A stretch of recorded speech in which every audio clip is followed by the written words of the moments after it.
Shalom, selamat pagi para pendengar Samas, Sapaan Damai Sejahtera GKI Darmo Permai. Pada hari ke-16 di bulan Oktober ini, kita akan bersama-sama merenungkan firman Tuhan di bulan keluarga ini.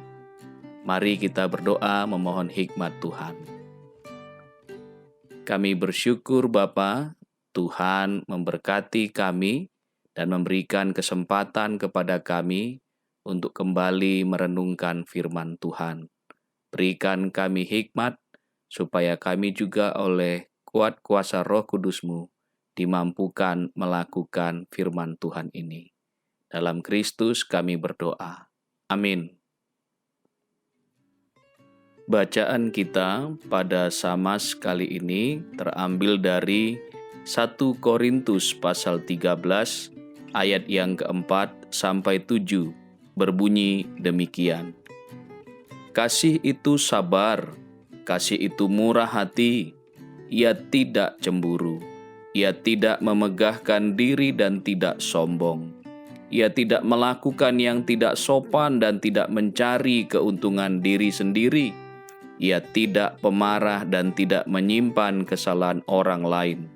Ia tidak bersuka cita karena ketidakadilan, tetapi ia bersuka cita karena kebenaran. Ia menutupi segala sesuatu, percaya segala sesuatu, mengharapkan segala sesuatu, sabar menanggung segala sesuatu.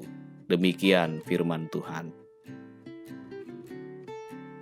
Renungan kita pada hari ini berjudul Kasih itu menutupi kekecewaan. Bapak, Ibu, saudara-saudara yang dikasihi Tuhan, sebagai orang tua, apa yang menjadi kebanggaan kita jika bukan saat melihat anak-anak kita sukses dalam hidupnya? Maka dengan bangga seorang bapak akan berkata, "Itu anak saya, dia sukses karena meniru semangat saya dan mendengarkan nasihat saya." Kata-kata itu sering kita dengar. Tapi apakah dalam mencapai kisah sukses itu, anak-anak dengan mudah melakukannya dan mencapainya? Dengan mudah jugakah mereka menuruti arahan atau nasihat kita dalam mencapai sukses itu? Anak yang sukses membanggakan dan membuat kita bahagia. Tetapi anak-anak bisa saja mengalami kegagalan, dan itu tentunya mengecewakan. Apalagi kegagalan itu karena mereka tidak mau mengikuti arahan dan nasihat kita.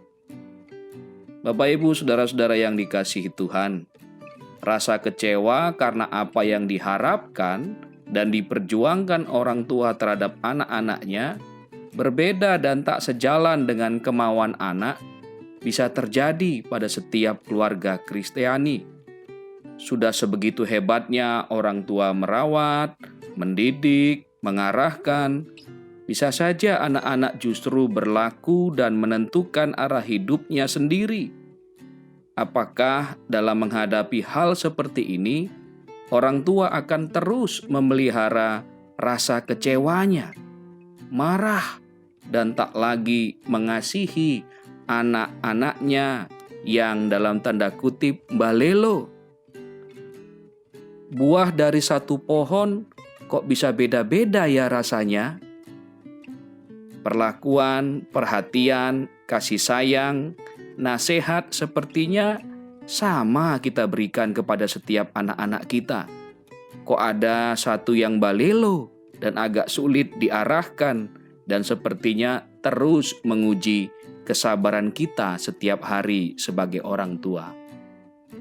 Nah, Bapak, Ibu, saudara-saudara yang dikasihi Tuhan, firman Tuhan pada hari ini mengajak kita para orang tua untuk menerapkan kasih Tuhan, kasih agape itu. Kasih itu sabar. Nah, dengan kesabaran kita akan tetap mengasihi anak yang balelo itu, atau sulit diatur, atau yang mengecewakan kita itu. Justru dialah yang butuh perhatian khusus dan kesabaran ekstra untuk mengantarnya menjadi pribadi yang lebih baik. Nah, kita berkata, kesabaran kan ada batasnya. Mari kita belajar dari kasih agape Tuhan Yesus yang rela mati, berkorban demi mendapatkan dan menyelamatkan kita, supaya kita kembali kepada pelukan Tuhan. Tuhan rela mati demi kita. Dengan kesabaranlah kita menanggalkan ego kebanggaan kita. Kita kehilangan kebanggaan kita, tapi kita mendapatkan kembali dan menyelamatkan anak-anak kita. Bapak, Ibu, saudara-saudara yang dikasihi Tuhan, komunikasi yang baik tentunya tidak akan terjadi jika tidak ada kesabaran. Dan dengan demikian, seberat apapun kesalahan anak dan seberat apapun anak mengecewakan orang tua, kasih dari Tuhan itulah yang akan menutupi kekecewaan itu. Kekecewaan kita sebagai orang tua. Sekali lagi, bukankah Kristus sebagai Bapa kita selalu dengan tangan terbuka menerima kita yang berdosa, merangkul dan mendekap kita dengan kasih pengampunan yang memulihkan kita. Demikian juga kiranya kita sebagai orang tua meneladani kasih Bapa kita itu. Kenakanlah dan terapkanlah kasih Bapa itu dalam menghadapi anak yang mengecewakan kita. Mungkin saja harapan kita yang terlalu besar dan terlalu memaksa mereka. Mungkin saja kita yang tak pernah mendengar dan mau mengerti kemauan mereka. Mungkin saja konsep sukses menurut kita sebagai orang tua dan anak itu berbeda. Dengan kasih Tuhan, orang tua akan lebih terbuka dan menerima anaknya dengan segala kelebihan dan kekurangannya. Kekecewaan demi kekecewaan bisa saja akan terjadi dan terus terjadi dalam keluarga. Tapi kasih yang melimpah akan terus memulihkan dan menyembuhkan serta menutupi luka-luka akibat kekecewaan demi kekecewaan yang ditimbulkan. Kiranya firman Tuhan ini menguatkan dan memberkati kita semua. Mari kita berdoa. Kami bersyukur Bapa, Tuhan mengingatkan kami semua bahwa sebagai orang tua kami bisa saja mengalami kekecewaan terhadap anak-anak kami. Tapi biarlah kasih dari Tuhan itu menutupi setiap kekecewaan itu, sehingga kami dengan sabar mengembalakan anak-anak kami, sehingga mereka kembali ke jalan Tuhan. Mereka menjadi pribadi-pribadi yang terus bertumbuh seperti yang Tuhan inginkan. Inilah doa kami Bapa, dalam Kristus kami berdoa. Amin.